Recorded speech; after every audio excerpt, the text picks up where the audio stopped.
혼자 죽을 수 없기 때문에 다 같이 죽기 위해서 인화성 물질을 가지고 지하철을 탄 거고요.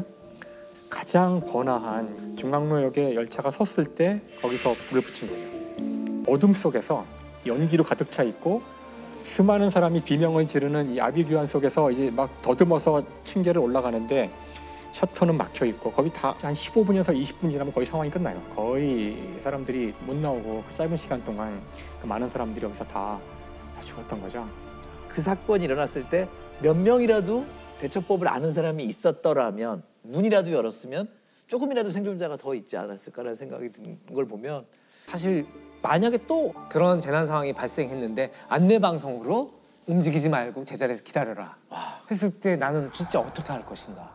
그렇죠. 어처구니 없는 대형 참사입니다. 시커먼 연기가 대구 시내 거리를 가득 메웠습니다. 역사 입구마다 계속해서 연기가 솟구칩니다. 짙은 연기와 유독물질이 지하철역 일대를 뒤덮은 사고 현장은 아비규환으로 변했습니다. 그때가 기억이 아직도 나는 것 같은데 2003년이죠. 2003년 2월 18일 오전 9시 53분이라고 그러더라고요. 지금 갔다 와서 좀 생생하게 숫자들이 막 머리에 떠 있는데 네, 이런 엄청난 인명 피해를 일으킨 방화 용의자는 자신의 신병을 비관한 50대 남자였습니다. 정말 이상한 사람이죠. 본인의 어떤 신병 비관으로 자살을 하려고 마음 먹은 사람인데 혼자 죽을 수 없기 때문에 다 같이 죽기 위해서 인화성 물질을 가지고 지하철을 탄 거고요. 가장 번화한 중앙로역에 열차가 섰을 때 거기서 불을 붙인 거죠. 근데 이게 워낙 인화성이 강한 물질이라서 그 기관사가 내려서 이제 꺼보려고 했으나 이거 실패를 해요. 그래서 실패하고 도망갔고요. 다른 승객들이 이제 119에 신고를 해서 상황실에서 알게는 됐고요. 여기까지는 거의 인명피해가 별로 없었는데 문제는 또 다른 열차가 이 역으로 들어오고 있었던 거예요. 반대편에서. 근데 여기서부터 이제 수많은 문제점들이 생겨요. 그러니까 이제 중앙 통제소에서 잘 상황을 파악을 못했고요. 열차가 들어가면 안 되는 상황인데 조심해서 들어가라고 이제 연락을 하게 돼요. 중앙로역 진입 시 조심히 운전해 들어가시기 바랍니다. 지금 화재 발생했습니다. 그래서 일단 열차는 들어오게 되고요.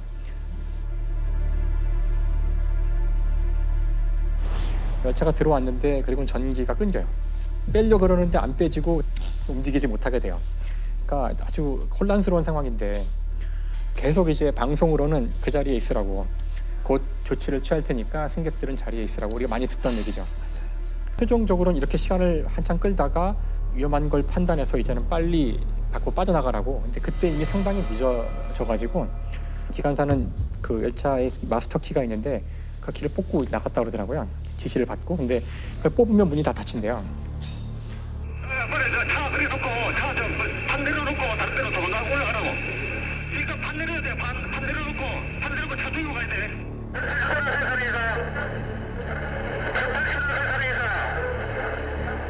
당시에 수동으로 지하철 문을 열 수 있다는 사실을 아는 사람이 거의 없었고요. 그래서 근데 대부분의 칸들은 문을 열지도 못했고 그 당시에는 그 안에 수많은 인화물질로 가득한 열차 시트도 그렇고 바닥도 그렇고 가연성으로 돼 있는 것들이 많았고요. 다음에 안내등 같은 거 있잖아요. 보일 수 있게. 네, 보일 수 있게 만들어 놓은 등 같은 게 있고 그것들이 다 위에 있었대요. 그러니까 이게 무슨 뜻이냐면은 화재가 나면은 연기가 막 발생하는데 연기는 다 위로 올라가잖아요. 예. 아, 밑에 있었어야 볼 수 사람들이 있는데. 도망갈 때에도 고개를 들면 이제 바로 유독가스를 흡입해서 다 쓰러지게 되거든요. 그래서 아래로 가야 되는데 아래에 충분히 있지 않았고 다음에 화재가 났으니까 셔터가 있는데 그것들이 바로바로 닫힌대요.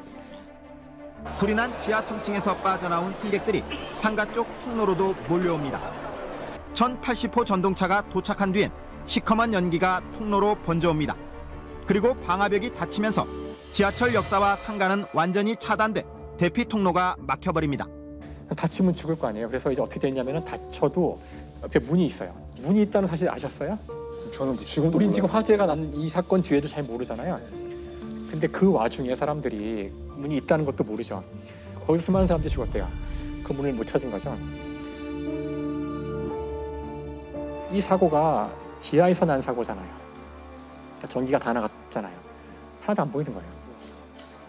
그러니까 사람들은 그냥 그 어둠 속에서 연기로 가득 차 있고 수많은 사람이 비명을 지르는 이 아비규환 속에서 이제 막 더듬어서 층계를 올라가는데 셔터는 막혀 있고 거의 다 한 15분에서 20분 지나면 거의 상황이 끝나요. 거의 사람들이 못 나오고 그 짧은 시간 동안 그 많은 사람들이 여기서 다 죽었던 거죠.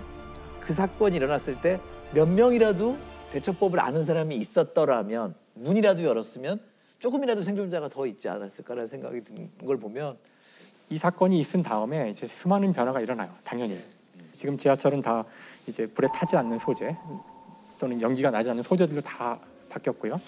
안전등 같은 건 다 바닥에 다 있고, 그다음에 지금은 위에 이렇게 그 연기를 차단하는 이런 것들이 다 만들어져 있어요. 셔터가 내려오지 않아도 연기를 차단할 수 있도록. 막상 그런 지하에서 전기가 단전이 된 상황이면은 알고 있어도 쉽게 대처 못할 것 같아요. 누가 왜 불을 질렀나? 그러니까 이제 김대현이라는 사람이죠. 김대한. 뇌졸중 증세가 있어가지고 굉장히 이제 비관을 하고 우울증에 빠지고 그래서 자살을 기도하는데, 그리고서는 정작 본인은 자살을 한 게 아니라 현장을 도망쳤어요. 그때 같은 칸에서 방화하는 거를 지켜보았던 한 사람이 그래서 저 사람이 바로 방화범이라고 얘기해서 불과 1시간 만에 체포가 됐어요. 자기 혼자 죽는 것보다는 많은 사람들이 있는데 가서 불을 내어 같이 죽어야 되겠다 하는 생각을 하고. 그러니까 이런 심리는 도대체 어떤 걸까? 방화가 이제 4대 강력범죄 중에 하나인 게 본인의 생명만 위협할 뿐만이 아니고 다른 사람까지 이렇게 위험에 몰아넣을 수가 있잖아요. 근데 방화라는 거는 표출적인 범죄거든요. 평소에는 사실은 굉장히 억눌려 왔다거나 소심하다거나, 그러니까 사회에 불만이 많았지만 그거를 표출해오지 못했던 사람들이 불을 지름으로써 쾌감을 느끼는, 그 현장을 보고 있을 확률도 되게. 그래서 그걸 지켜보고 있다는 거예요. 아마 그래서 본인의 생명이 이제 위협받는다고 판단했을 때 그 현장을 떠났을 거라고. 사실 이 지하철역 사건도 그렇고, 그러니까 죽으려고 했는데 혼자 죽긴 너무 억울했다. 사실 저는 많이 들었거든요. 그러니까 방화뿐만이 아니고 공격성이 이제 본인을 향하는 게 아니고 바깥으로 나가서 이제 사람을 살해하거나 불을 지르거나 이런 범죄자들이 사실 꽤 있어요.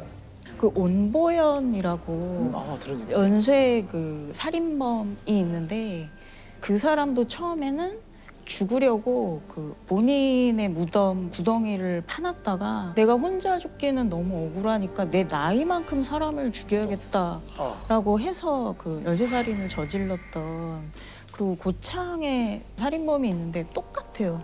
범인 온보현은 이번 범행을 저지른 이유가 사는 게 힘들어 죽으려고 했기 때문이라고 말했습니다.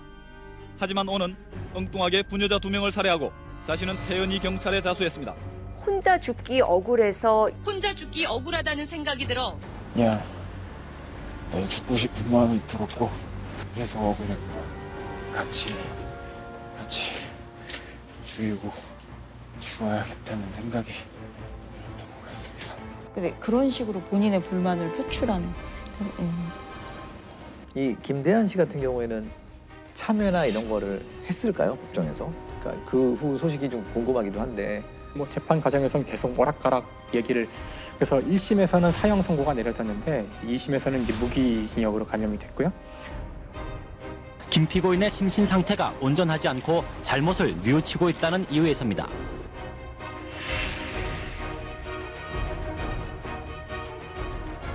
근데 뭐 그 뇌졸중 때문이겠지만 결국은 형기를 다 마치지 못하고 1년 반 뒤에 사망했고요. 기관사 2명과 운전사령 등 3명은 각각 금고 4년이 선고됐습니다. 그러니까 이게 사실 방화 사건이잖아요. 고의로 저지른 건데 그 과정에 많은 오류들과 이런 것들이 합쳐져서 사고의 성격도 이제 같이 띠게 된 거죠. 아무도 예상 못한 결과. 그렇죠. 예. 이 사건 이후에 지하철을 이렇게 내려가면서 섬찟한 생각을 하는 분들이 굉장히 많았을 거예요. 그 지하철이란 단어가 그 이후에 사람들한테 굉장히 이제 좀 트라우마적인 단어가 돼가지고, 여기는 지하철이라는 단어가 그래서 이제 대구 도시철도라고 돼 있고요. 저는 그때 이 단어 처음 들었거든요. 외상후 스트레스 장애, 트라우마. 그때 공포감을 느낀 분들이 거기서 못 벗어나는 거. 지하철 타기 어려워하시고. 거기 가보면 그 이제 사망하신 분들이 그 짧은 시간 동안 가족들한테 막 보낸 메시지나 통화 내용 같은 게 있거든요. 굉장히 이제 가슴에 상처로 안고 살아가시는 것 같더라고요. 그걸 직접 겪으신 분들이나 뭐 대구 지역에 계셨던 분들도 그렇지만 그 장면을 뭐 TV로 보거나 거기에 대한 뉴스를 들으시는 분들 외상이 굉장히 심할 수 있을 것 같아요. 근데 사실은 지하철이 생긴 지는 우리 중학교 때도 시청역이랑 있었잖아요. 그러니까 20년이 넘었는데도 이 지하에서 이런 류의 사건이 생길 거라는 상상을 됐죠. 사건이 나고야 사실 만약에 또 그런 재난 상황이 발생했는데 안내 방송으로 움직이지 말고 제자리에서 기다려라 했을 때 나는 진짜 어떻게 할 것인가. 그렇죠. 그 자리에 가만히 있으라는 것이 사실은 정답이고요. 그렇게 한 상태에서 질서 있게 딱딱 안내를 해줘서 탈출을 해야 그나마 많은 사람이 살 확률이 커져요. 근데 이때 이제 우왕좌왕 나오다가는 굉장히 위험한. 근데 지금 이제 스크린 도어가 막 설치됐잖아요. 사람들을 거기에 이제 접근하지 못하게 해서 안전을 더 강화하는 건 확실한데 화재가 났을 때는 스크린 도어가 더 도움이 되나요? 한 겹이 더 있으면 좀 그걸 벗어나기가 더 어려워지지 않을까 생각이 갑자기 들어서요. 스크린 도어가 상당히 복잡한 문제인데요. 이게 그 탈출을 할 때에는 지하철 문을 열고 참 스크린 도어도 열어지잖아요. 근데 이쪽에서는 쉽게 열 수 있게 돼 있더라고요. 아, 안에서는요? 무조건. 그러니까 그냥 밀면 그냥 바로 열리게 돼 있기 때문에 밖에서는 안 되죠. 밖에서는 안 되고요. 예. 그러니까 이게 굉장히 이제 과학도 많이 따져야 되고 많은 그 준비와 생각을 해야 되는 그런 문제죠. 이 화재라는 것이. 대구 그 지하철 그 화재 사건에서도 이 철길을 따라서 이웃역으로 도망을 간 사람들도 있어요. 그분들은 상당히 많이 생존했다고 하더라고요. 근데 그게 왜냐하면은 사실 이 불이라는 거는 과학적으로 연소 현상인데 핵심은 인화 물질만 있어가지고 연소가 일어나지 않고 반드시 산소가 있어야 돼요. 자, 근데 이 지하철 같은 상황에서는 어떻게 된 거냐면은 일단 안에 연소가 되면은 뜨거워지니까 이게 위로 올라가요. 그러니까 이 통로가 굴뚝이 되고요. 산소가 들어올 수 있는 통로는 이 터널로 들어올 수 있죠. 그러니까 일로 도망간 사람들은 이제 불길이 글로 오지도 않고 연기도 오지 않으니까 살아남을 수 있었던 거예요. 그래서 이게 쉽지 않죠.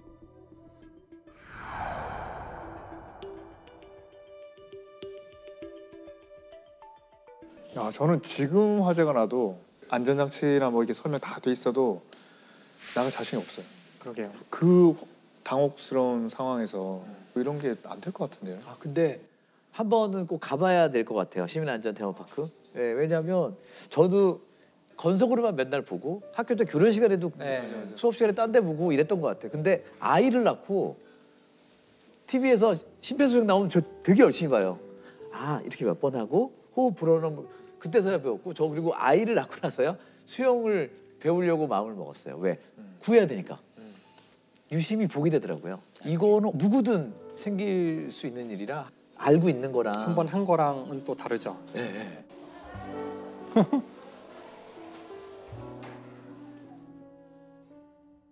사실 사고에 대응하는 것이 쉬운 문제는 아니잖아요. 워낙 급박한 상황이기 때문에 그 순간에 토론하고 이럴 시간이 없는 거예요.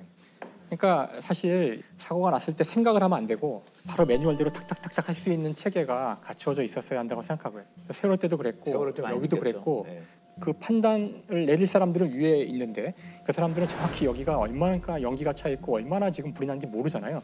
그러면 그냥 자기 느낌대로 할 수밖에 없는 거죠. 그냥 그래 일단 열차를 출발시켜봐. 잘 안 된다고 어떡하죠? 이러는 동안 사람들이 죽어.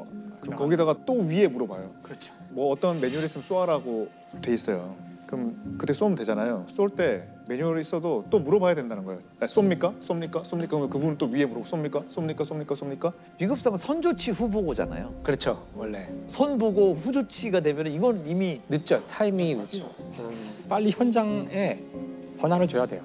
잘 모르면 그 사람이 통제하면 안 되고 그 상황을 가장 잘 아는 사람한테 그 통제권을 넘기고 일선 책임자에게 권한을 많이 주자. 네. 근데 이제 그 사람도 시달리는 거잖아요. 괴롭게. 계속 너 잘못한 거 아니야? 그렇게 했음에도 불구하고 그렇죠. 그런 관료 체제에서는 항상 책임이 그냥 항상 묻게 돼 있어요. 그래서 거의 시달리다 보면은 처벌 안 받더라도 거기 조사받는 게 너무 힘들어서 어떻게든 그걸 안 하려고 그런 거예요. 그러니까 사실은 그게 이렇게 사람을 죽이는 거라고요. 우리가 지금 계속 안전 불감증, 뭐 구조적 문제, 뭐 우리 체제 이런 얘기를 할 때 이게 핵심은 바로 그거거든요. 그럴 때 이 사람한테 책임을 묻지 말아야 되고, 그럴 때 확실한 권한을 주고. 그렇죠. 매뉴얼대로 했다면은 그건 최선을 다한 거니까 자꾸 위에 물어봐야 되지 않아야 된다는 이 당연한 원칙이 세워져야지만 이런 문제가 안 생기죠. 시스템과 매뉴얼이 확실하게 좀 딱 정비가 됐으면 좋겠다. 저희 뇌리에도 딱 있었으면 좋겠다라는 생각이